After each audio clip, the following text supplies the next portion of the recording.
प्रत्येक आर्टिफॅक्ट स्टार्टिंगला मी नेहमी हेच करतो ना, म्हणजे जस्ट कॅमेरा सुरू झाला की मी असंच पाहतो प्रत्येक आर्टिफॅक्ट एपिसोडच्या स्टार्टिंगला. काय? कारण माझी एक सवय आहे का, असं कसं कधी आरसा वगैरे बघितलं किंवा मी स्वतःला कशा कॅमेरामध्ये किंवा मी एखाद्या मिररमध्ये जर बघितलं, मी तिथं पहिले माझे केस ॲडजस्ट करतो एक साईडला, परफेक्ट, बेटर, आणि दॅन त्याला आता थोडंसं वॉबल करतो, म्हणजे थोडीशी एकदम, कारण माझी केस कशी खूप जास्त राट आहे त्यामुळे वॉबल करतो आणि एक प्रकारची गॅप दिसली पाहिजे दोन्ही याच्यात, हे एक साईडनं आहे एक साईडनं आहे, आणि बिकम रिअली प्रोफेशनल.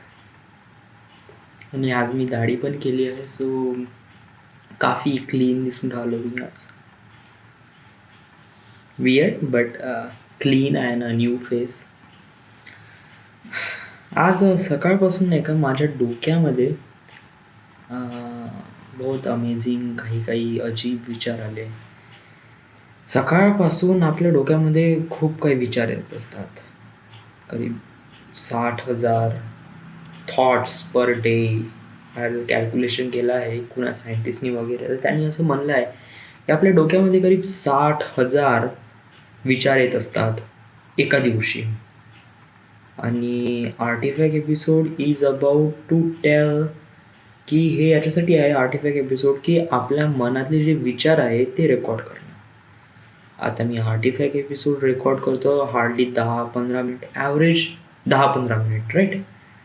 आता या 10-15 मिनिटांमध्ये दिवसभरात जे काही थॉट झाले आहे ते कसे काय रेकॉर्ड करू. मोस्ट ऑफ द थॉट तर विसरूनही जातो का विचार केलं होतं. लाईक आज सकाळी मी विचार केला होता, म्हणजे सकाळी जशी सुरुवात झाली होती दिवसाची सुरुवात झाली, सकाळी 6:30 वाजता उठलो. ॲक्च्युली 6:36ला उठलो मी, 6 minute late. I don't know, but माझा अलार्म वाजला नाही. तर त्याच्यानंतर त्याने जास्त काही इफेक्ट नाही झाला, बट तयारी केली आणि नंतर मी गेलो 8 वाजता ड्युटीला. गेल्यानंतर माझ्या डोक्यामध्ये सर्वात पहिले खयाल कोणता आला?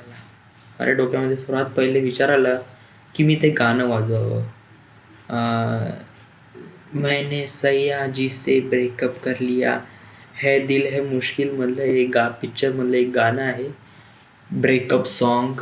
बहुत ही माहोल अमेझिंग आहे. आणि त्या गाण्यापासून मी तर बहुत जास्त हे झालो, कारण जसं मी ते गाणं ऐकतो एक प्रकारे कसं डान्स करण्याचा मूड होते. परवाच्या दिवशी मी जेव्हा वर्धेला होतो आणि तेव्हा मी ते गाणं डाउनलोड केलं, पण मी जास्त ऐकलं नव्हतं, जस्ट लिटिल बिट. आणि मग ते असं डाउनलोड केल्यावर कसं एक प्रकारे हेडफोनवर ऐकले, इतकं माहोल वाटलं का रात्री 3:30 वाजता मी उठलो आणि नाचायला लागलो, कारण एवढं माहोल होतं. आणि या नाचण्यामागे पण एक प्रकारे एक विषय आहे. कोणता आहे विषय? की प्रीतीताईचं लग्न.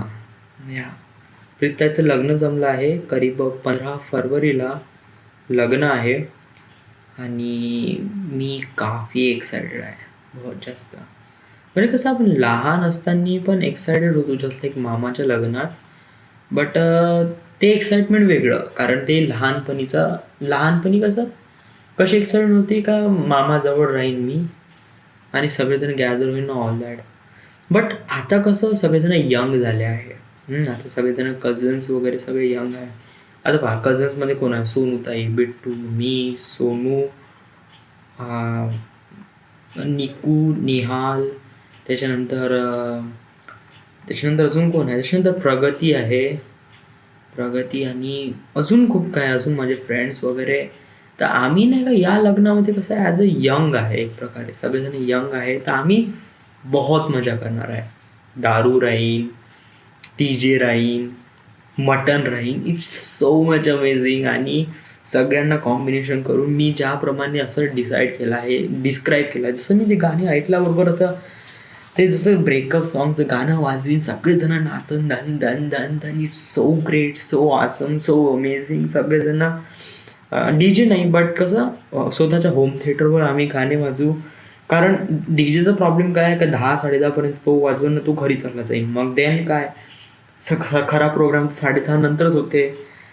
हळदीचा केव्हा ते प्रोग्राम होते, रात्री 12-1 वाजेपासून हळदीचा प्रोग्राम होते. आणि तेव्हा काही ना काही तर पाहिजेच राव. आणि तेव्हा पुन्हा DJ तर नाही, तर मग कसं होम थिएटर. तो आम्ही होम थिएटर वाजवीन हळदीच्या वेळेस, कारण आवाज पण कमी ॲडजस्ट करता येते आणि कोणाला त्रास पण नाही होत आणि स्वतःचं पण एन्जॉयमेंट होते. तर आम्ही होम थिएटर लावीन. Great, awesome. आणि त्याच्यानंतर काय होतं, मग मी असं विचार केला का ते डान्स, गाणं, DJ आणि सॉंग्स पण, जसं आम्ही नाही का जेव्हा 4 दिवसाचा जो आमचा सुबोधच्या जो दिवस होते, त्या दिवशी आम्ही ज्याप्रमाणे एन्जॉय केला, त्या दिवशी नाही का आम्ही सर्वात एक वियर्ड थिंग केली का आम्ही नाही का गाण्यावर, म्हणजे असं एक गाणं लागलं आणि त्याच्यावर सगळेजण गायलो, म्हणजे सगळेजणी सॉन्ग म्हणलं ते.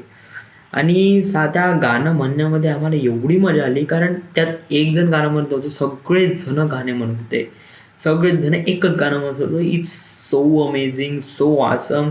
हातात जे भेटलं ते वाजवत जाय. आम्ही नाही का ताट घेतलं आणि टन टन टन टन वाजत जाऊ. It's so much great, awesome. आणि हाच मोमेंट मी नाही का प्रीत्याच्या हळदीच्या वेळेस रिजनरेट करीन. सगळ्यांना ते गाणं म्हणायला लावीन, ते DJ रिजवानचं टिन टिन टिडिन टिन टिडिन. एक प्रकारे कसं बॉलिवूड सॉन्ग आहे, सगळ्या जणांच्या तोंडात आहे. मी ते गाणं म्हणायला लावीन आणि बहुत अमेझिंग मोमेंट राहील. आणि सगळ्यांची सजेशन आणि कोणाला काय फील आहे प्रीत्याच्या लग्नाबद्दल, बहुत ही, या प्रीत्याच्या लग्नात तर मी तर बहुत माहोल करीन. मी खूप जास्त एक्साइटेडमेंट आहे आणि बहुत अमेझिंग. त्याच्यानंतर काय झालं, त्याच्यानंतर मग मी मुंबईचा विचार करायला लागलो, म्हणजे मुंबईमध्ये माझी जॉईनिंग होईल. त्याच्यानंतर अचानक कापसे साहेब आले आणि मग त्यांनी असं म्हणलं का बाबू काय करताय. म्हणलं आता माझा डिप्लोमा झाला आहे आणि आता मी इंजिनिअरिंग करत आहे, प्लस मी असे काही फॉर्म पेपर पण भरत आहे आणि पेपर पण देऊन राहिलो आहे. तुझं मेन एम काय आहे. मला म्हणलं ॲज अ इंजिनियर बनायचं आहे. तर कुठे लागायचं आहे म्हणे, नागपूर, कोराडी वगैरे तिथे वगैरे भेटूनच जाईल म्हणे तुला, म्हणे काही टेन्शन नाही म्हणे, तुला कुठं लागायचं आहे म्हणे, सांग म्हणे, मी काही मदत करू शकतो म्हणे. मी म्हणलं का सर मला मुंबईला जॉईन व्हायचं आहे. तर मुंबईला म्हणे प्लांट नाही म्हणे, मुंबईला हेडक्वार्टर आहे म्हणे, आणि माहीत नाही मुंबईला होऊ शकते काय नो, बट मुंबईला का, मुंबई असं आहे तसं आहे, तिथे खूप महंगाई आहे आणि खूप बेकार स्थिती आहे वगैरे वगैरे स्टफ लाईक दॅट. ज्याप्रमाणे मुंबईबद्दल ऐकतो ना मी, तेवढ्यात जास्त एन्करेज होतो राव, कारण मी ऑलरेडी मुंबईबद्दल खूप काही सांगितलं आहे. It's one of the amazing awesome city आणि it's a city of winners not losers. जे लोक तिथून पळून येतात ते लुझर्स आहे. ते फाईट नाही करत त्यांच्या रिस्पॉन्सिबिलिटीवर किंवा त्यांच्या येणाऱ्या प्रॉब्लेम्सवर ते फेस नाही करत, ते पळून जातात, त्यामुळे ते लुझर्स आहे. आणि Mumbai is city of winners आणि माझं करिअर पण मला सेट करायचं, त्यामुळे मला मुंबईलाच जायचं आहे. आता काय की काही काही गोष्टी माझ्या हाती आहे आणि काही काही गोष्टी माझ्या हाती नाही आहे. जस्ट लाईक एक एक्झाम्पल देतो आणि याला आजच्या थॉटला कम्पेअर न करता एक विचार देतो. म्हणजे या म्हणजे मी जसं म्हणतो ना का मी माझ्याकडून खूप एफर्ट घेतला आहे, आता बाकी युनिवर्स नामकरण, व्हॉट इज दॅट. आता काय आहे की जेव्हा स्नेहा ऑनलाईन होती फेसबुकवर, तर तेव्हा मी तिला हाय हॅलो म्हणलं आणि मग मी म्हणलं did you change your WhatsApp number, she says yes, okay. आणि त्याच्यानंतर मग मला वाटलं का मला तिचा नंबर भेटला पाहिजे. मी खूप विचार केला की मागू का नाही मागितला तर मग तिने अनफ्रेंड केलं किंवा ब्लॉक केलं तर वगैरे वगैरे स्टफ लाईक दॅट. तर याचा विचार न करता मी म्हणलं, म्हणजे माझ्या मनात असा रिग्रेट नाही झाला पाहिजे का मी काहीच नाही केलं बा, असं नाही झालं पाहिजे. त्यामुळे मी डायरेक्ट म्हणून दिलं का can I get your WhatsApp number, बस. याच्यानंतर मी तिला काही शब्द नाही म्हणला, तिनेही मला नाही माझा मेसेज वाचला अजून, पण तिला ते सीन नाही केला ॲक्च्युली. त्याच्यानंतर नाही, तिला मला ब्लॉक केलं, अनफ्रेंड केलं. आणि मी पण एक प्रकारे कसं स्थिर आहे का मी पण माझ्या पद्धतीनं प्रयत्न केलेला. बाकी डिसाईड करायचं काम तिचं आहे. जर तिच्यामध्ये फिलिंग असन माझ्याबद्दल किंवा काही असन वगैरे किंवा काही few things have to me, तर ती नंबर सेंड करण. जर नसन तर मग काहीच नाही करण. आणि त्याचा आन्सर पण मला तेव्हाच कळलं राव, का तिच्या मनामध्ये माझ्याविषयी असं काहीच नाही आहे आणि मी जस्ट तिच्यावर फक्त ब्लाइंडली क्रश होत होतो आणि जस्ट नथिंग फॉर दॅट. खरं काहीच नव्हतं. तर तेव्हापासून स्नेहाचा विचार एक प्रकारे कसा थोडासा व्हॅनिश झाला आहे. तर मी कसं काही गोष्टी युनिव्हर्सवर सोडून देतो. जस्ट लाईक आता मला मुंबईला जॉईन व्हायचं आहे. आता कसं मला माझी डेस्टिनी मुंबईमधूनच स्टार्ट करायची आहे आणि आता मला मुंबईवरूनच स्टार्ट करायची असेल तर मला मुंबईला सेटल होणं गरजेचं आहे. आता मुंबईला हेडक्वार्टरमध्ये मला जॉब करायची आहे. तर यासाठी मला काय करावं लागेल? पहिले सगळेजण तर म्हणून राहिले की मुंबईला भेटू शकत नाही वगैरे वगैरे स्टफ लाईक दॅट. पण मला माझा किंवा स्वतःवर विश्वास आहे का मी हे करू शकतो. लेस दॅन इयर मी मुंबईला सेटल होऊ शकतो. इदर JEEच्या एक्झाम थ्रू किंवा अदर काही कॉन्सिक्वेन्सेस माझ्या लाईफमध्ये घडेल आणि मी मुंबईला सेटल होईन आणि तिथून माझं करिअर स्टार्टअप करीन.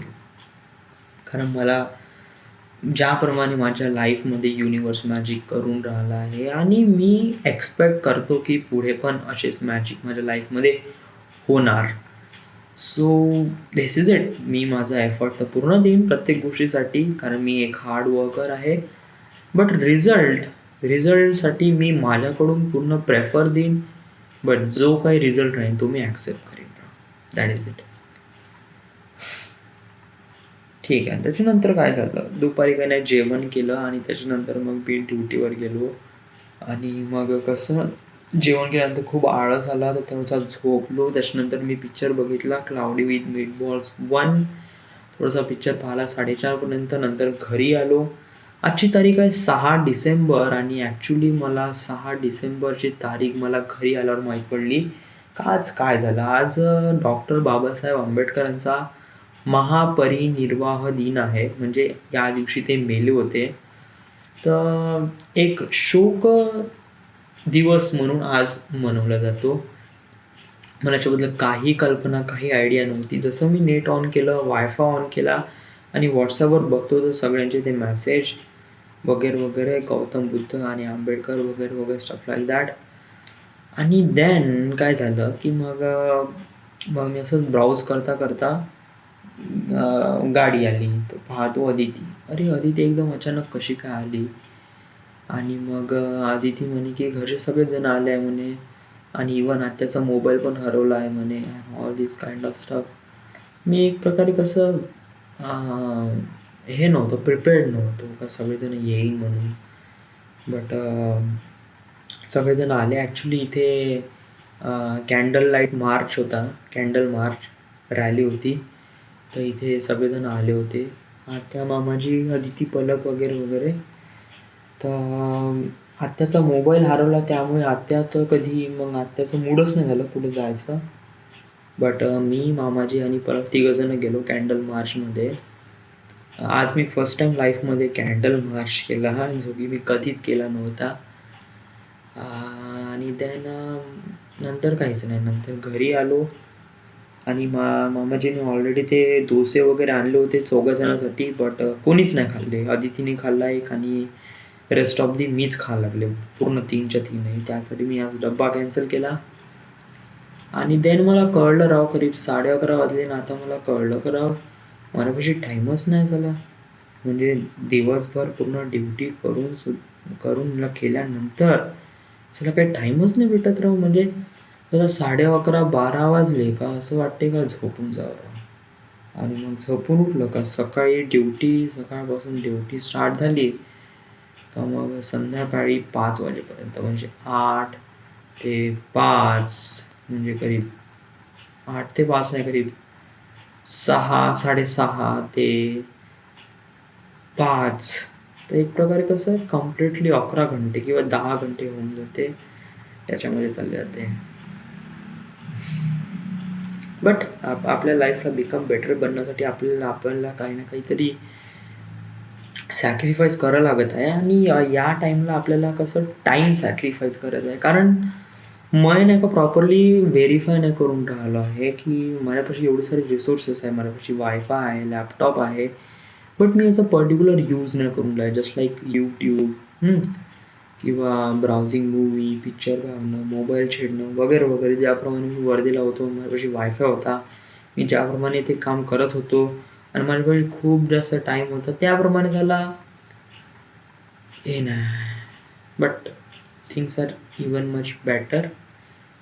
फ्युचरमध्ये आपण काही ना काही करू. सो या. So this is the end. This is the my artifact episode number 642. Right now we are at Khaparkheda, Maharashtra. Thank you.